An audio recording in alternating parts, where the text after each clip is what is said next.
Right, this video is what you get in the packet. So I'm going to the Essex show. This is all on post as well. This is all on eBay and my site. So this is what you get. This is the backup kit, right? This is 18 rigs worth. It's got 18 written there. That's the price of it.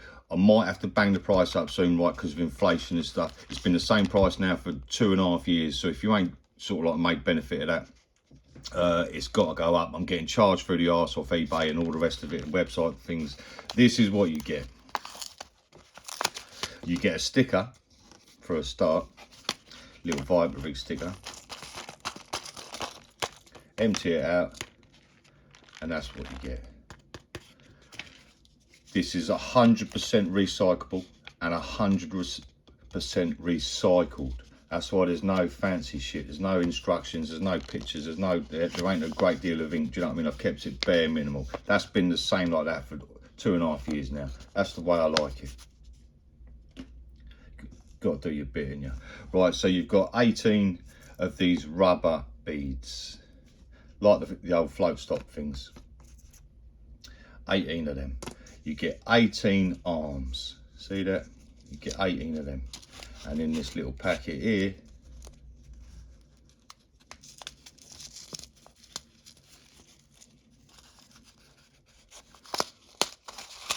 get them out.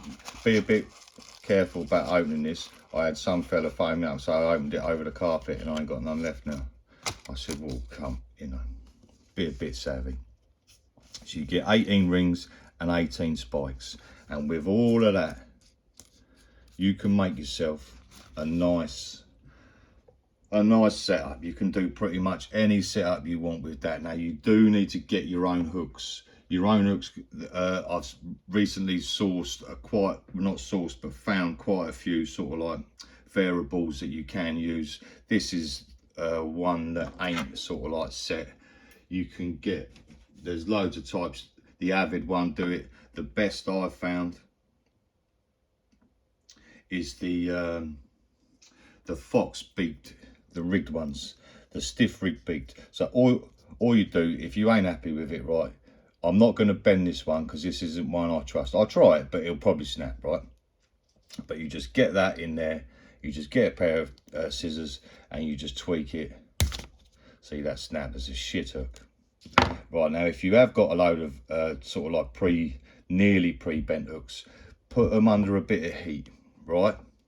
That was sent to me by this fella. He said heat it up, and I have done that with a few hooks now, and it works a treat. It really does. Don't get it boiling red hot. Do you know what I mean? Just sort of warm it up over the flame. Right, so with all of this, you can create my personal go-to is the bottom bait. Again, you just need your hook link and your hook. Once you've got your bent hook, oh, the Drennan Continentals are pretty good. So once you've got that set up, look at that. It just spins wherever you need it to go, wherever that's picked up, whatever side that comes in from, that fish.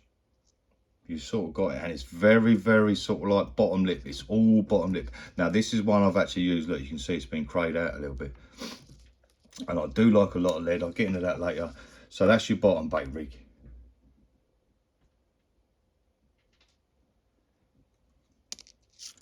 This can be with the same components. This can be your pop-up rig. Your standard sort of like Ronnie in size. It's based on the Terry Earn stiff hinge rig in design. But there's no faffing about. I have noticed in testing that that area there can sometimes not sit like that all the time. See that? It's not sort of like that. And it sometimes gets jammed up in there, and the rig ends up being like that and not being able to come up. Do you know what I mean? It like almost traps it. Look, if that landed like that and it was a wafter, that wouldn't sit how I took. So you've got to be careful of that.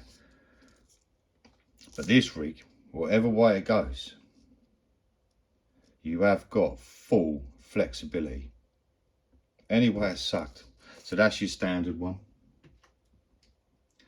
You can go down in size. That's the lowest I can get it. That's sort of like, once you put a bait on that, that's proper low. You could fish that in on almost like gravel. Do you know what I mean? I personally wouldn't, but if you found a nice patch of silt, you know, about an inch deep, that would be absolutely killer. Or a nice wafter, just land it on the weed, just let it settle. Again, same sort of principle. That's on a Korda end trap boom. That's on a stiff. That's Korda end trap all the way. That's a Korda end trap boom with a stiff at the end. You can go proper supple. That's a camo weighted braid. I'm not too sure, can't remember who that's from, but check that out for simplicity. That is just awesome. Yeah, nice bit of 3-line corn or something on the bottom. Happy days with that. You can go down if you're a tench fisherman or you've got a really tricky fish. That's a size 10. That's a size 10 hook on there. Single grain of corn. I know that's plastic, but I don't use plastic. But imagine that it was real. It's very hard to get a size 10 to rotate. Very hard because of the weight of the hook. It doesn't naturally want to rotate. That is absolutely killer. So that's another variation. A second, I think this is going to be absolutely killer soon. I think this is going to take over from me fishing bottom baits to anything else. I love bottom baits, that's all I use really. But check that out on a zig. That is just going to be unbelievable. Any way that's sucked in whatsoever, and that is coming up. So I thought about that. I thought, oh yeah, zig rig fishing, that would be fantastic. But so that spawned.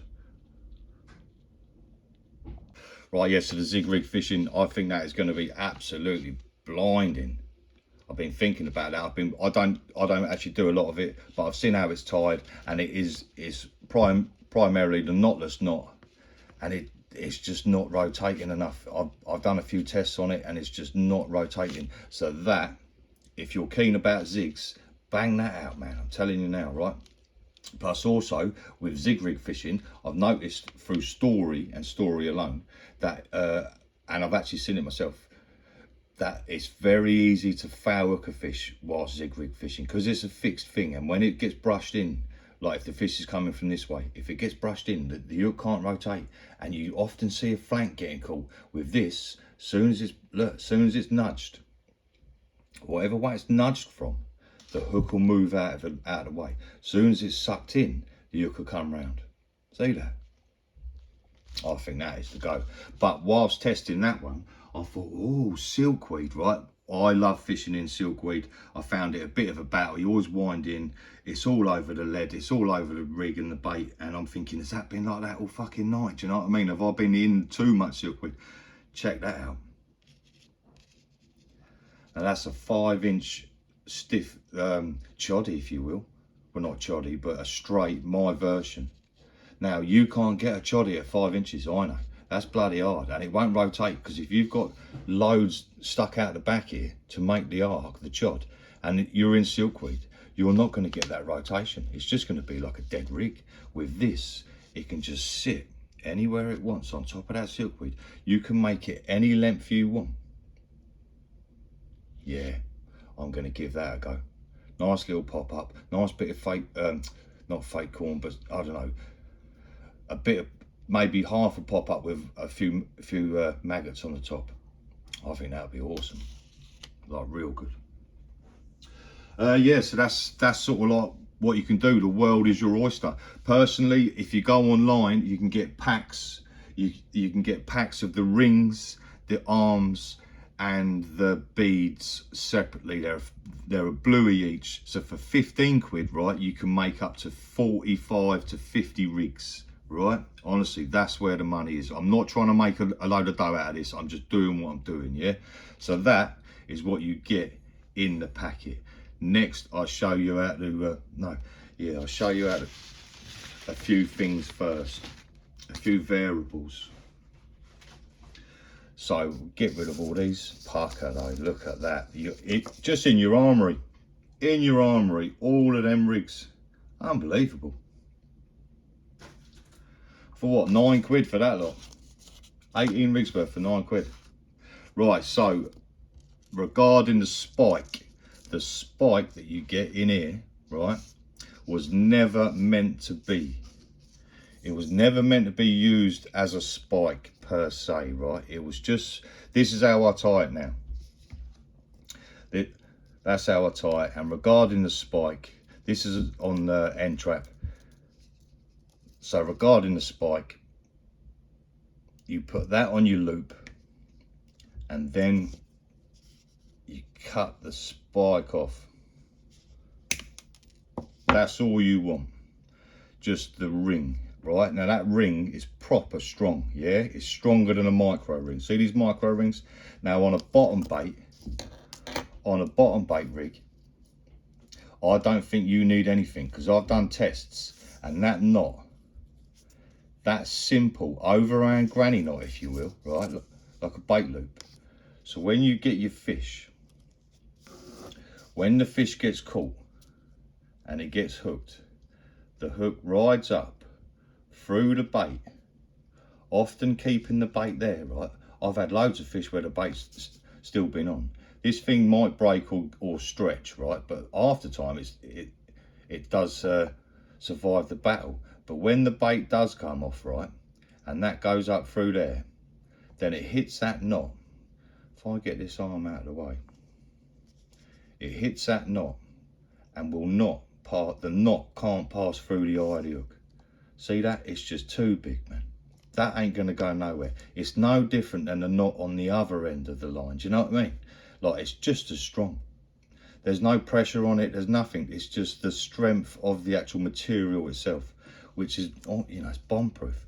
So that's it in principle, right? So regarding the spike, now if you was a bit paranoid, then put the spike on, because it's a stronger metal. I've got one this end with the ring, just the micro ring. See that? Again, right? I fully trust that knot. That knot will not undo. It just can't, and it won't. But the reason I supply these things, if I bring this one here over, this is the silkweed one, but you can have a look. Now this stuff is of a waxy material, right? It does, on the tests I've sort of like, it slides halfway before it bites. It has to get sort of like hot under friction, I think, and then it bites, and then you've got your knot. But that micro ring, if the knot does slip, that's blobbed as well, right? Blob there, look, you can see it. If it does slip, it's only going to slip up to the ring. Now that ring ain't all that, right? So if you was using like a size 2 hook, then I would go, that's why it's supplied, I would go for the spike ring, yeah? So put your spike on there first, tie your figure of 8, blob it, then cut the spike off, just keeping the ring. That way, if the eye of the hook, if it's a big eye, like a size 2 or whatever, and that passes through the knot, it's not going to pass through that, or it won't like bend up on itself. So this stuff here is a different kettle of fish. That's why I've supplied these spikes, and that's how you use them. All right. So that's what you get. The world, honestly, the world's yours, man. Give it a go. Adios.